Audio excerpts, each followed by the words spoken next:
In our previous episodes, we looked at individual cases of near-death experiences, or NDEs, where people flew out of their bodies, went to heavenly places, and saw their life history and the profound impact it had on them. But could these experiences, as wonderful as they might be to the person, be hallucinations of some kind caused by the body? Though science doesn't give concrete answers to these questions, data collected over the past 20 years from over 4,000 people who have had near-death experiences paints an extraordinary picture. We had the pleasure of speaking to the leading researcher who collected this data, Dr. Jeffrey Long. This is Mysteries of Life, and I'm Subyapa.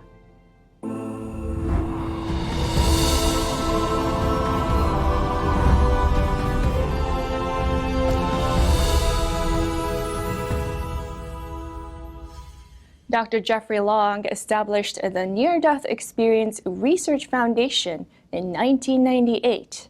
It features a survey of more than 60 questions for people wanting to share their NDEs. Dr. Long now says that evidence of the reality of a supreme being and afterlife is stronger than the evidence he would use as an oncologist to make medical decisions to treat a cancer patient. But what's triggered his interest in NDEs in the first place? Jeffrey, you are the author of a New York Times bestseller, Evidence of the Afterlife, The Science of Near-Death Experiences, and you're also the founder of the largest near-death experience website in the world, Near-Death Experience Research Foundation. It's a pleasure to have you with us. Oh, it's a pleasure to be here. We've got lots to talk about. First, let's start with the near-death experiences. You call them NDE. What triggered your interest? I was back in my residency training. I'm a physician, and training for my medical specialty, radiation oncology, the use of radiation to treat cancer.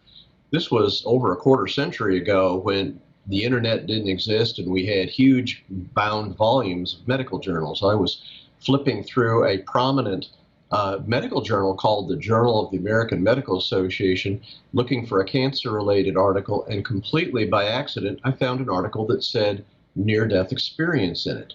And I was puzzled. I'd never heard of that before, so I stopped and read the article and was immediately fascinated. I mean, how can you not be fascinated by wondering what happens after we die? But reading this article, it was a prominent cardiologist, a heart doctor, who had studied patients that had their heart stopped, cardiac arrest, had near-death experiences, and when their consciousness separated from the body, by the dozens, these people were able to very accurately describe what was going on, with details about their resuscitation that would have been impossible for them to know. And I was absolutely amazed at this, started my research in near-death experience shortly after that, and now have accumulated over 4,000 near-death experiences on the website, the largest research database in the world. The very first near-death experience I heard in person really stuck with me. Here was a person who didn't even know they had a near-death experience, and yet they had so many severe allergies that they were under anesthesia and coded. Their heart stopped.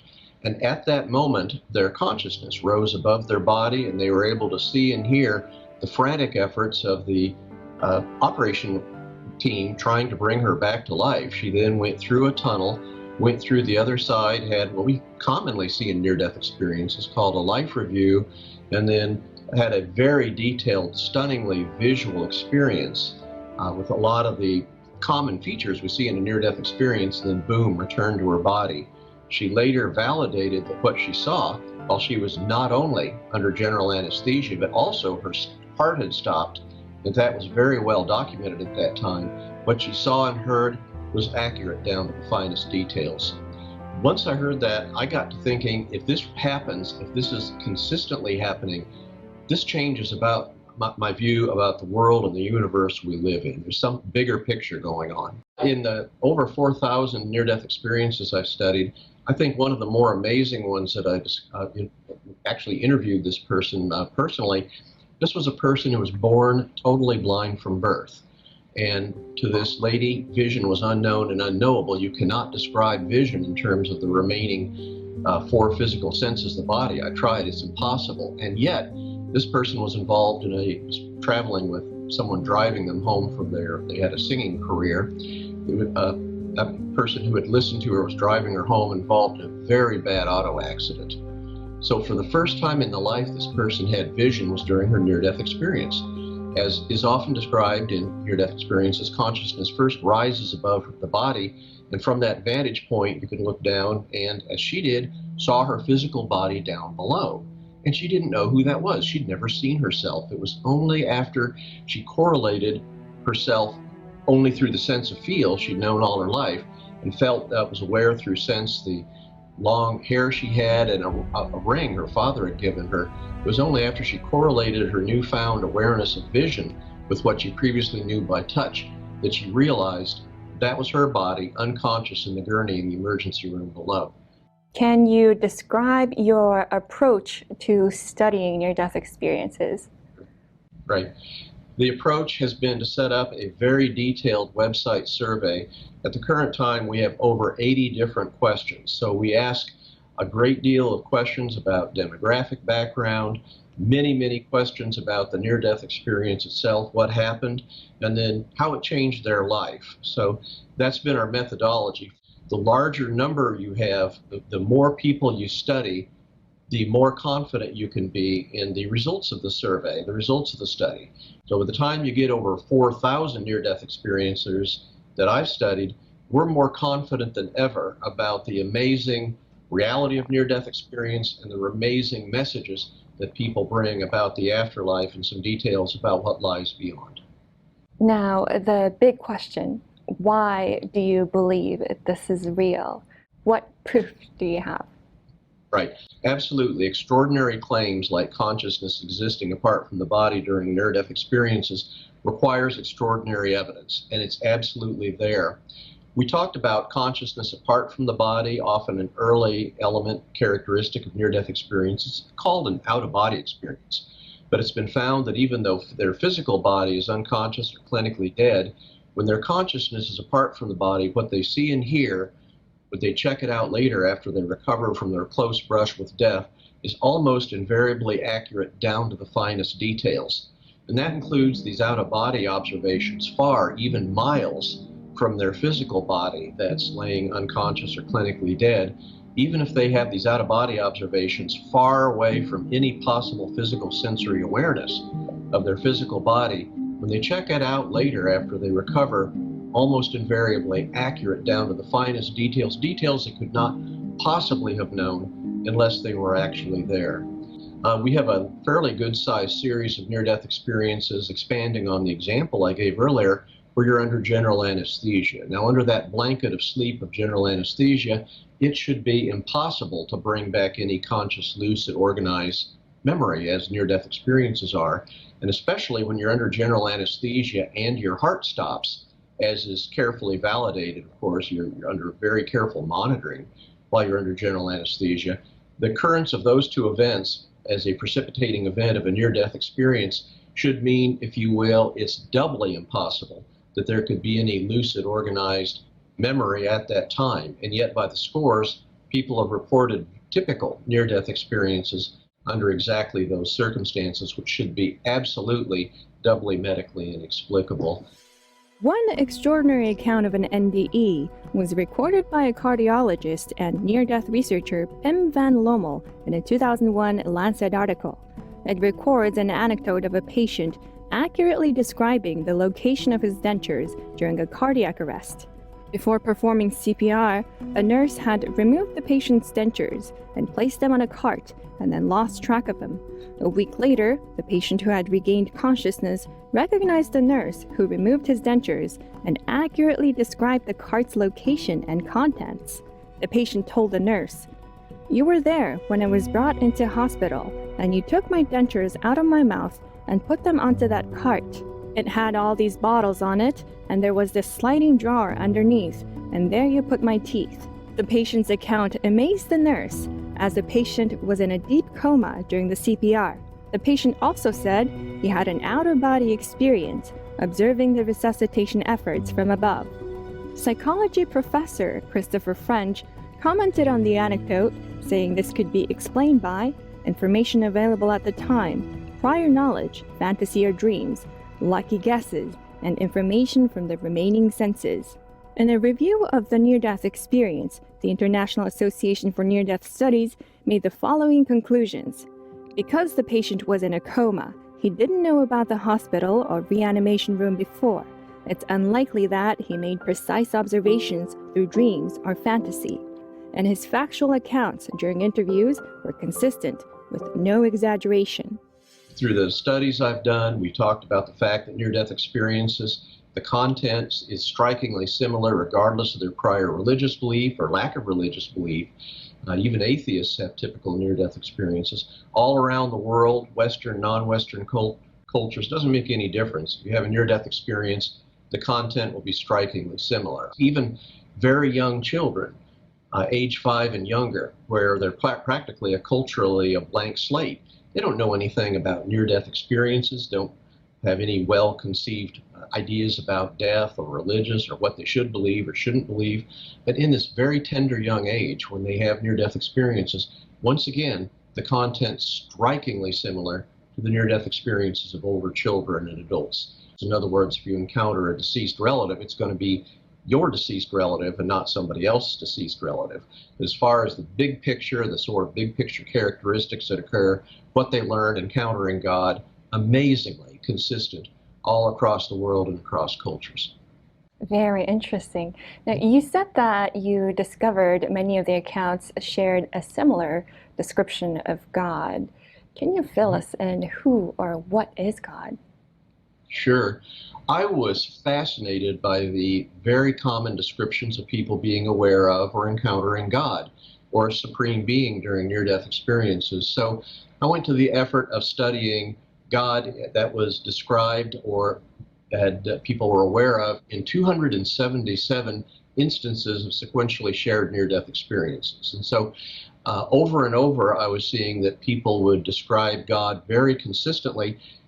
A lot of times they say that God is an earthly word, and what they encountered was so powerful, so wonderful, that no English or earthly word in any language could possibly describe the overwhelming love, connection, majesty, knowledge of this being that they encountered during their near-death experience. So if you take a step back and be aware that language gets in the way when you study God in near-death experiences, about 45% of people, when I asked a very direct survey question, said that they were aware of or encountered God or a supreme being during their near-death experience. So it's fairly common. It's not at all rare for people to do that.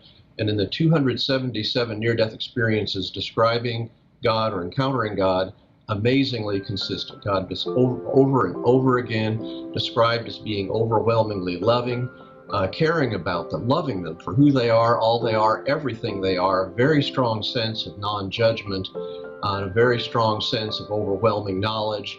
What role do you see NDEs playing in our understanding of consciousness and the nature of reality? That is super. There's no question that consciousness during near-death experiences is beyond any possible medical explanation.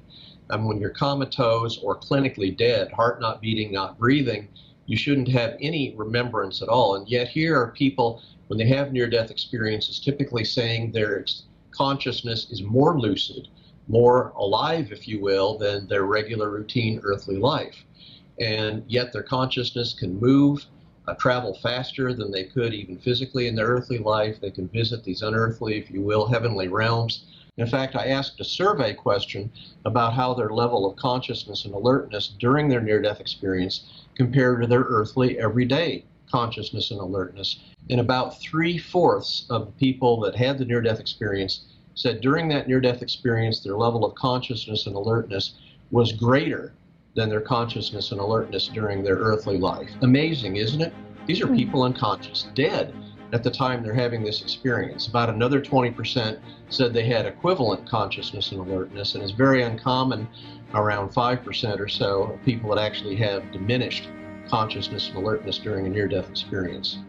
All of this points up to the fact that near-death experiences have nothing to do with dreams. It's a common question I get. The very first survey of near-death experiences I ever posted, I asked directly. I didn't know. I said, was your experience dreamlike in any way, emphasizing that there was any correlation between dreams and near-death experiences? We'd expect a yes, an explanation. It was the most embarrassing question I've ever asked as a researcher. Uniformly, people responding to that question were going, no way, my near-death experience is nothing like a dream. Absolutely not. What are still some of the doubts that skeptics have about NDE? Over the years, skeptics have proposed over 30 different so-called explanations of near-death experience. The reason there's so many, over 30, is very simple. That is, skeptics themselves as a group can't agree on any one or even several skeptical explanations of near-death experience that make sense, even to the skeptics themselves. I've run across virtually every cultural, psychological, physiological, skeptical explanation that you can possibly think of.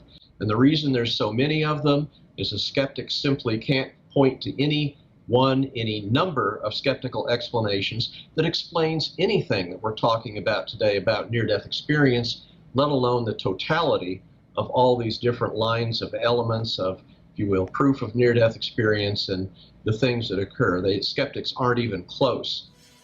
One physiological explanation is made by Professor of Neurology, Kevin Nelson, who explores the relationship between the brain and spirituality and has written about them in his book, The Spiritual Doorway in the Brain. Dr. Nelson argues that many of the sensations and experiences reported during NDEs can be explained by the brain's responses to physiological stress and changes in blood flow. For example, he says the experience of seeing a bright light during an NDE may be caused by changes in blood flow to the visual cortex.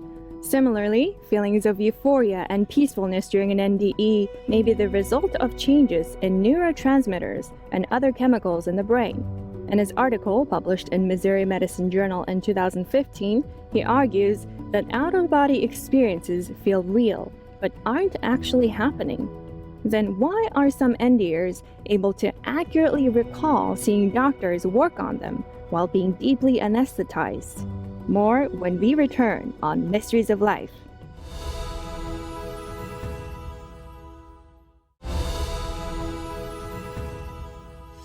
How do you think it changed other people's lives?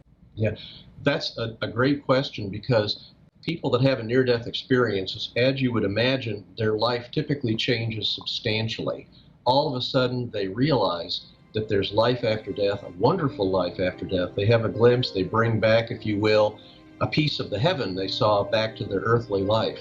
They become more loving. They become less materialistic. They become more interested in spiritual values. Obviously, they become much more believers in the reality of God and believers in the reality of an afterlife. No surprise, because for so many of them, they've experienced that. They know from firsthand experience about the reality of an afterlife. They may leave unloving relationships and seek out loving relationships. They may change jobs. Many near-death experiencers go into the healing professions with their newfound values. So it's typically makes a huge impact, more of a change following a near-death experience in their values and beliefs than, to the best of my assessment, any other single life event. How did the research on NDE change your life? It had a huge impact on my life. I started out, if you will, like a skeptic. I'm a show it to me kind of person. I'm a physician, and I make my decisions and understandings of life based on solid evidence. So when I started studying near-death experiences and realized all the lines of evidence all converging on the understanding that near-death experiences are, in a word, real, I was amazed. It's helped me as a physician understanding that for you, me, and every single person watching this video, all of us have a life after death, a wonderful life after death, and that's exciting. As a physician that treats cancer, that's helped me to treat my patients that have that life-threatening illness more courageously, more openly, more aware that even if they succumb to their cancer illness, it's not really the end. They're going to have an afterlife. They're going to go on living. Studying near-death experiences has deeply impacted my walk as a Christian. I've been a Christian since very early age, but as I studied near-death experiences, I was fascinated at the fairly common presence of Jesus. Here, again, just like God, Jesus in near-death experience is remarkably consistently observed. A being of overwhelming love, overwhelming compassion, accepting the near-death experiencer they're with for who they are, everything they are, all that they are, non-judgmentally. Seems to speak Jesus in near-death experience spending a lot of time listening to the near-death experiencer, essentially never giving commandments, preaching, just simply being a profoundly loving, compassionate, supportive presence for the person having the near-death experience. And so, aware of this Jesus has really helped me to sort of click with Jesus in the Bible or Jesus from other sources. So I'm a Christian today, but stronger than ever before, based more on evidence more so than faith. Have you found cases of people experiencing past lives? Yes. That's sort of evidence of reincarnation. I didn't believe that was possible until I started studying near-death experiences. But there are by the dozens and dozens where near-death experience accounts where, and it's often during the life review, that portion of the near-death experience where they see part or even all of their prior life. During that time, many, many people by the scores report not only being aware of their prior earthly life, but also aware of lives prior to their current earthly life, often going back centuries, even over millennia. So the evidence in near-death experience seems to be very strongly supportive of the concept of reincarnation based on a fairly large amount of evidence from these multiple of these descriptions. I have one example where somebody had a past life remembrance in the early 1900s in Germany, and they didn't live in Germany. When he dug into it and looked at historic records, photographs of what that town was like, it lined up to a T. When I started my research of near-death experience, I didn't believe in reincarnation and thought, frankly, that was ridiculous. But I base my views of this universe we live in based on evidence. And by the time I saw scores of near-death experiences that talked about awareness of lives prior to their current earthly life, pre-existing lives, I mean, it was obvious that in near-death experiences there's very strong evidence for reincarnation. And I know a lot of Christians don't believe in reincarnation. I would have to say that's fine. That's one of those things where we're still all learning. I don't think any of us have the final word on whether reincarnation exists or reincarnation doesn't exist, but my job as a scientist is to study the evidence and at least make it known. Do you have any final comment or advice? I firmly believe that what we don't know about near-death experience outweighs what we do know. It is exciting to be at the forefront of this type of research. I encourage ongoing research in near-death experience. There's a lot of exciting things I'm confident that we can learn as we learn about near-death experiences, consciousness, God, afterlife. I mean, these are some of the great questions that humanity has faced throughout all of its existence. And here seems to be, through near-death experiences, if you will, a portal to better understanding and an understanding an afterlife, the importance of love that we understand from near-death experiences of God. I would have to say the study of near-death experiences and what we can learn is perhaps the most powerful and positive message for humanity that I can even conceive of. Thank you, Jeffrey Long. It's been a pleasure. Thanks to Dr. Jeffrey Long's work over the past 20 years, we have evidence that suggests the existence of the soul and an afterlife. It also suggests the existence of reincarnation and a supreme being. Jeffrey says that understanding and accepting the reality of near-death experiences can open one to ask deeper questions, such as those about God and why humankind exists. I'm Sue Biamba, and we hope to see you next time on Mysteries of Life.